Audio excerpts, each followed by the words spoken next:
Your eyeglasses fit your face, but do they still fit your life? Hi, I'm Doc Karina of Bukad Vision and Smile Rehab. Let's be honest, minsan akala natin okay pa ang salamin natin, pero hindi na pala.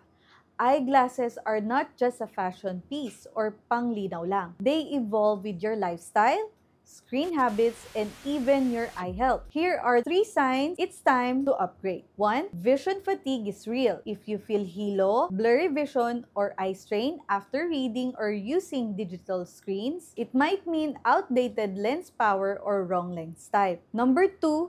Technology has moved on. New lens tech now filters blue light, adjust to glare, or even auto darkens outdoor. Why settle for lenses na walang protection? Number 3. Your life has changed. New job, more time on the computer screen, or even starting a new hobby. Your glasses should keep up with you. So if your glasses haven't been checked in over a year or your lifestyle has changed, maybe it's time your glasses did too. Don't wait for the blur to get worse. Come visit us at Bukad Vision and Smile Rehab, where we don't just check your eyes, we upgrade your life. Bukad